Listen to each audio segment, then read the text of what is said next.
This summer, Chris and I spent over 2 months traveling in our Honda Pilot microcamper through northern BC, Yukon, and Alaska. And then this fall, we took another month-long road trip through Idaho, Arizona, Nevada, and California. Being able to travel for about half the year requires Chris and I to be frugal and to save money while we're on the road. These are some of the tips so that we can travel a lot more for a lot less. My first tip for how to stay out on the road longer is to find free spots to camp. I cannot emphasize how important this is. Now, if you're only going away for a night or two, maybe this doesn't matter too much. But if you're going away for months at a time, this can amount to thousands of dollars. So finding free camp spots is crucial to staying out on the road for a really long time without it costing a ton of money. We have a whole other video on how to find free camp spots, but the gist of it is to camp on Crown land in Canada or BLM land in the States. There is so much of it available and it won't cost you anything. You just need to be prepared to look for the spots that are free and to also be prepared with the stuff you need in your vehicle or in your RV so that you're ready to be at a spot that requires dry camping. Chris and I will spend money from time to time on showers or laundry, but we try and avoid hotels, camp spots that charge money, private campgrounds, anything that's going to cost us money to spend the night. We don't want to do that. We sleep in our vehicle. We find it very comfortable with the setup we have, and that allows us to stay out on the road for as long as we want.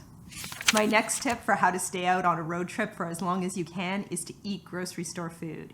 Eating out is going to cost you a ton of money. It is too expensive if you're doing it all the time long term. So it's really important to learn how to eat in your vehicle using the fridges or coolers or stoves or whatever you have access to. It's really important to use those and to not be eating out. In addition to not eating out, eating a lot of pre-prepared grocery store food can be pretty much as expensive as eating out at a Subway or at a fast food restaurant. So really try and avoid those as well. Chris and I, sometimes we walk into a Walmart and we're really tempted to go to those pre-prepared sandwiches that are $5, $6, $7, sometimes even $10 each.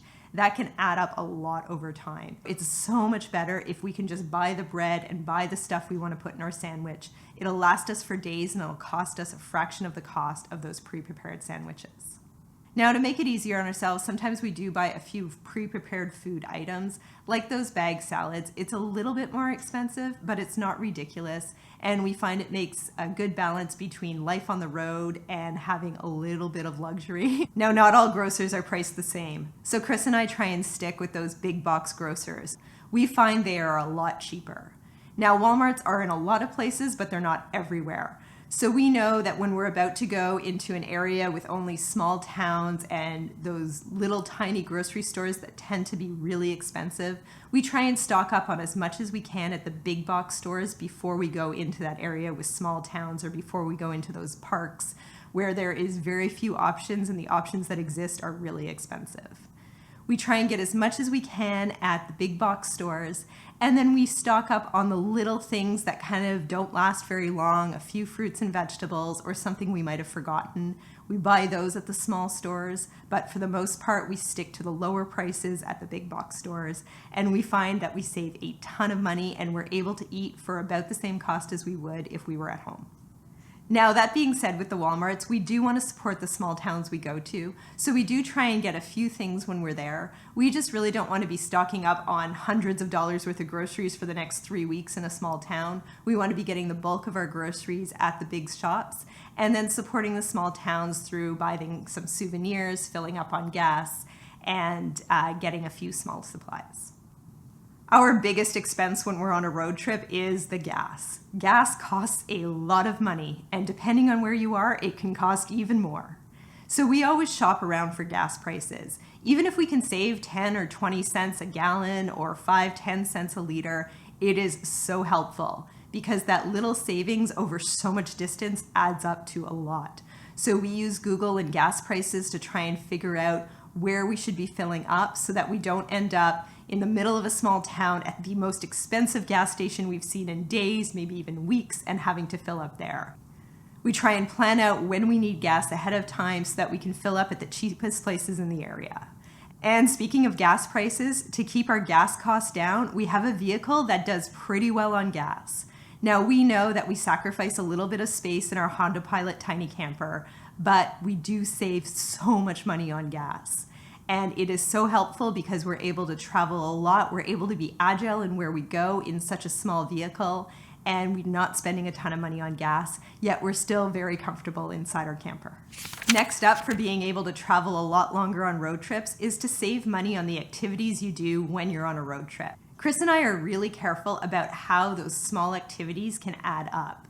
You know, you rent maybe some kayaks one day, you go ATVing the next, you're paying for a tour, all of a sudden you're spending hundreds or maybe even thousands of dollars on that kind of stuff. And it can add up quickly.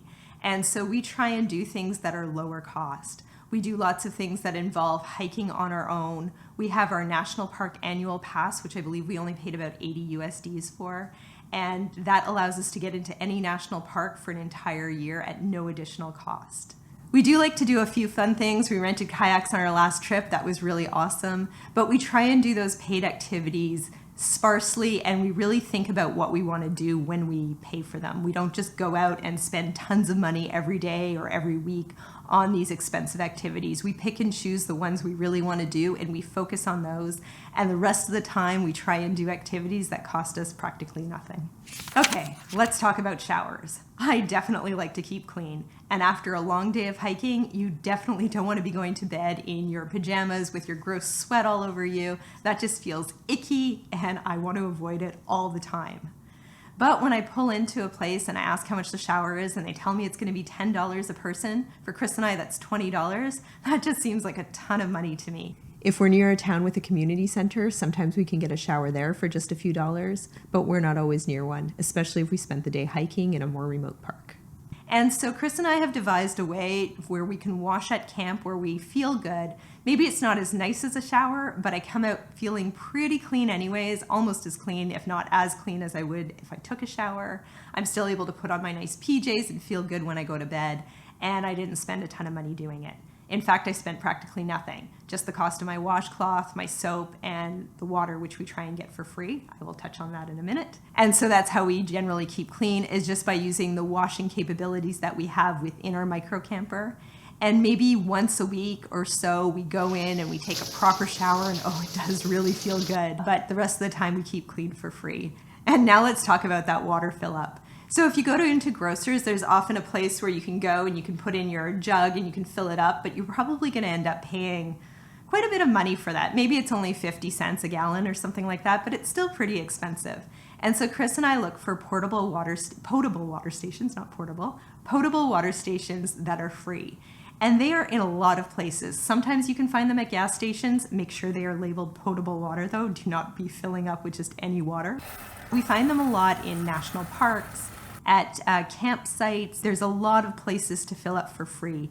At Sani dump stations, even though we don't have one of those big RVs, we often go into a Sani dump station and we find the potable water that we can use there. If you're able to get free potable water, that will be a huge savings for you on your trip, especially if you're using your water not only to drink from, but also to do your dishes, also to do your cooking, also to wash yourself.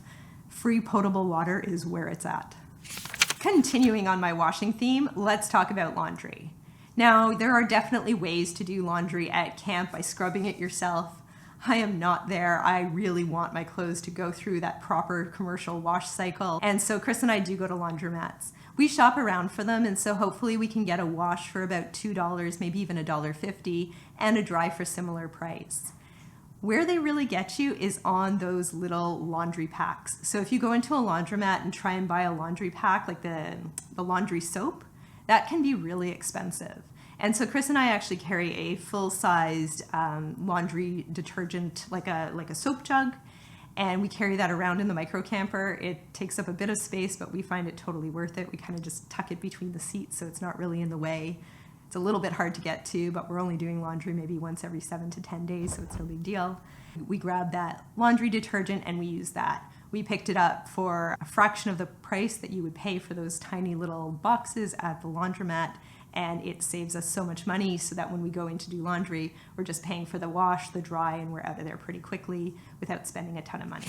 And my last tip for today on how to save money when you're on the road is if you want to use your computer or you want to go somewhere where you can get a little bit of work done and you don't necessarily want to be hotspotting from your phone, instead of going to a coffee shop or a restaurant that charges you for the coffee that you're drinking or the food that you're eating, check out the local library. Chris and I have had amazing experiences and met some pretty cool people just by going into the local community libraries. Even the tiniest communities have them. Even if they only have a population of a few hundred, they tend to have a library with Wi-Fi. Now, you often have to watch the hours, especially in the smaller towns. Sometimes they're closed at weird times, like all day Tuesday and all day Wednesday. But most of the time, you can find a great library in the area that you're in, and you can use it for no cost to you. You can get free Wi-Fi, and it's absolutely amazing. It's a quiet spot to work and just kind of decompress from your trip and all your adventures and chill out there for the day. We find the librarians are so friendly and so nice, as well as the other people that we meet at the library. If you're looking for a great spot to work or just catch up on whatever you need to do on your computer and chill out, I highly recommend checking out the local library. And those are my tips for how to save money when you're on a road trip. What did I miss? I'm sure I missed something, so please let me know in the comments.